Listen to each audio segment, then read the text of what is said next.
So maybe we all thought we avoided narrowly a moral crisis when the adultery site Ashley Madison got hacked, right? It fell out of the limelight. It wasn't as popular. Well, with Netflix's new documentary, Ashley Madison, S, Lies, and Scandal, signups are going up again. And I have my doubts that society will condemn this evil again. First off, welcome to Christosophy, everybody, the show where we talk about relevant topics and we shine light into the darkest of places and spaces.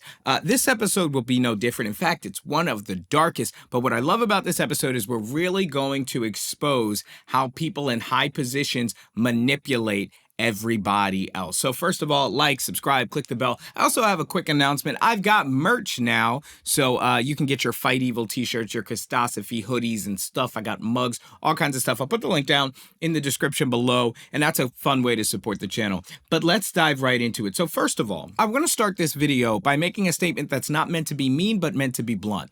The people running Ashley Madison, seemingly from the top to the bottom, were bold-faced, two-faced liars. People like Evan Back, people like Noel Biderman, who actually ended up getting caught cheating on his own wife. They both said things like, an affair is something that can protect and preserve your marriage if it ever becomes unhappy. Why stay in an unhappy relationship? While at the same time saying that they hadn't cheated and they would never cheat on their spouses.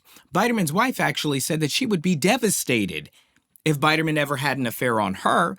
But she still put herself on a billboard, something like, your wife is hot, but so are ours.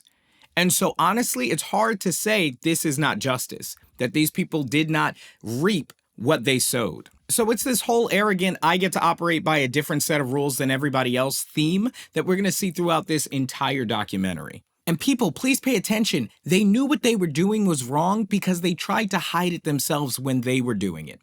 Also, Evan Back said that his biggest competitor was the Bible. Folks, the Bible established many of the rules that are still held today when it comes to marriage. But let's talk about what cheating even is. By definition, cheating is breaking the rules. What are the rules? The main rule of marriage is commitment of one's entire self to another person. That's the game. If you don't want that, you shouldn't be getting married. But what Noel, what Evan, and the rest of the people at Ashley Madison thought they could do is they could just change the definition of marriage without any consequence, and almost everyone ends up paying the price. Hey, if sex was just sex, we wouldn't see the devastating impact that affairs have on marriages. The CEO himself, Biderman's wife, saying that it would be devastating if he were to cheat on her. So she obviously wasn't buying what she was selling. So sex is not sex. Why? Because we are not animals, and sites like Ashley Madison treat human beings as though they can behave like animals.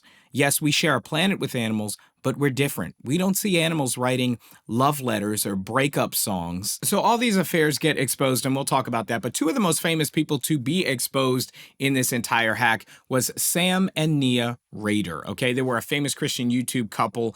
They were doing like daily vlogs and stuff. Sam had been cheating on his wife, okay? And then when the leak came out, right, and his name was listed as somebody who had an account, he then further lied to Nia by saying, okay, well, yeah, I made an account. I was curious. I'm a guy, but I didn't actually do anything. Well, then further information came out that he was, in fact, cheating on his wife.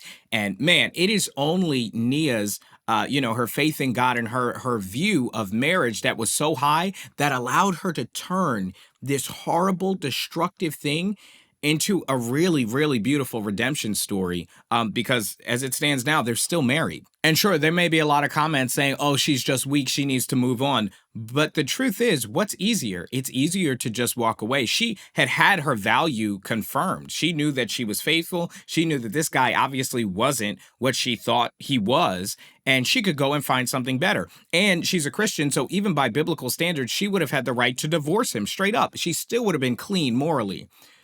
But what's harder to do is for her to stay in the marriage and for her to work on the marriage. And like I said, a beautiful redemption story that comes out of this. But you know what, folks? Something tells me that our society doesn't value that kind of thing anymore. You know, it's too hard to be human. It's too hard to use emotional intelligence. It's too hard to use self-control.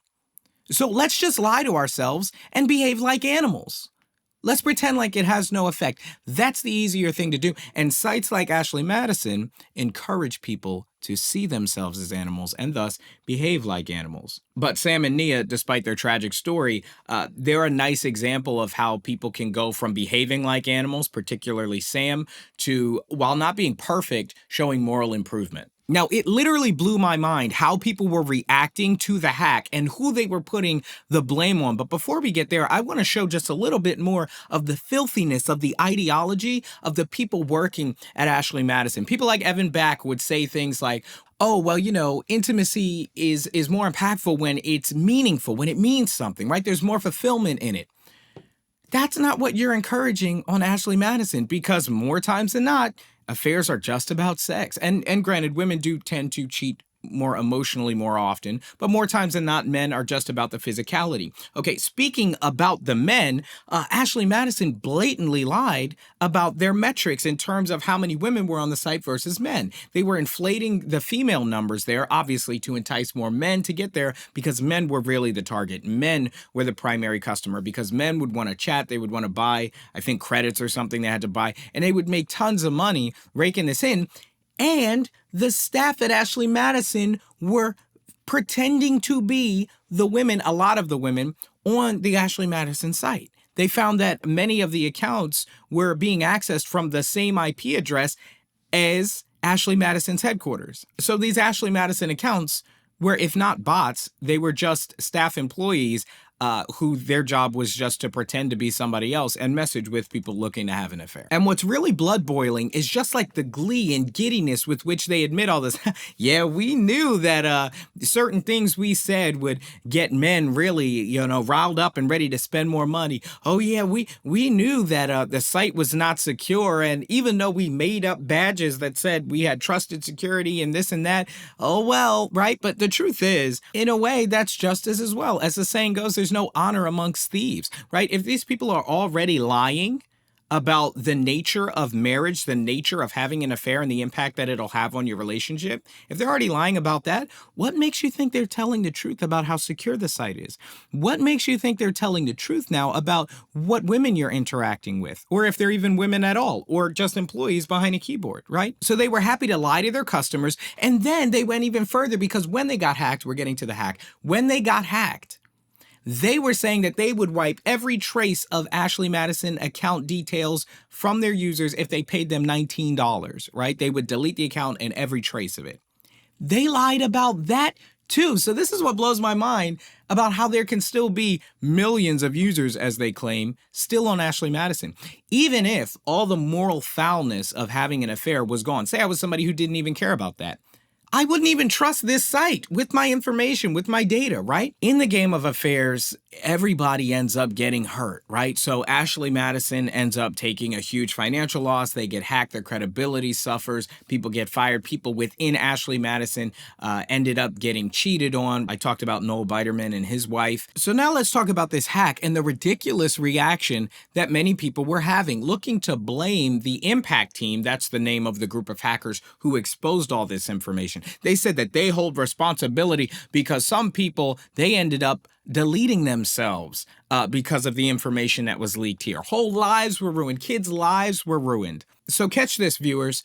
You don't blame the people who actively seek a destructive behavior for themselves, their soul, their marriage, their kids if they have them, and even their family, right? So you don't blame them, right? Don't blame the site that provides a meeting place for this cockroach-like behavior, this animal-like behavior. Blame the team that sheds light into the darkness. Blame the team that exposed this evil, evil behavior that was going on. A lot of the blame is being targeted at the Impact Team. And this Impact Team hacking group, they were never caught. In my opinion, thankfully. Maybe they'll still be around if this happens again, and Ashley Madison signups continue to rise and rise and rise as we become more and more of just an adulterous nation, a nation of animals that act pretty much purely on instinct. I'm hungry, I'm thirsty, I'm tired, I'm aroused, this and that, right? Because I'm going to be honest, I don't think society would have too much of a problem with a site like this today. There are that many people having bozo thoughts out there that would actually be like, oh, this is a good thing. Marriage needs to be abolished anyway. What evidence do I have to support this? Check this out.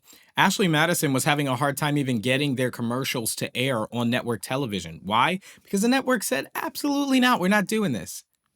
Do you think that Ashley Madison today in 2024 would have trouble getting their commercials aired? Think about that. I think the clear answer is no. They would have no problem because society has changed. The entertainment industry has changed, even from where we were 10 years ago. We are truly getting to a space where everything is permissible. Just how twisted we've become, how inverted we've become as a society. And, I do say we because I'm not perfect, right? This isn't some kind of self-righteous rant. We're all human. We've all done bad things. We've all done wrong things. It's not some self-righteous rant. This is like a plea with humanity, a plea with society, right? Because while we all do wrong, it'll be a very dark day when we stop calling it wrong. I mean, please, folks, let's condemn this. We are not animals. Sex is not just sex.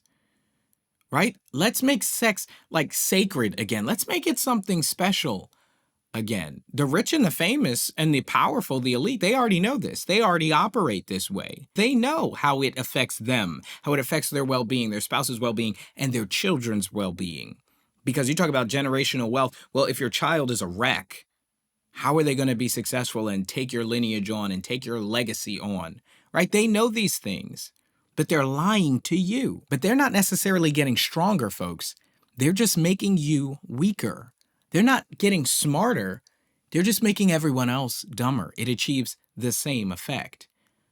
And that kind of darkness has to be exposed. And that's why this channel exists. So, folks, please, let's condemn this. Let's not be fools. Subscribe to this channel as we fight evil.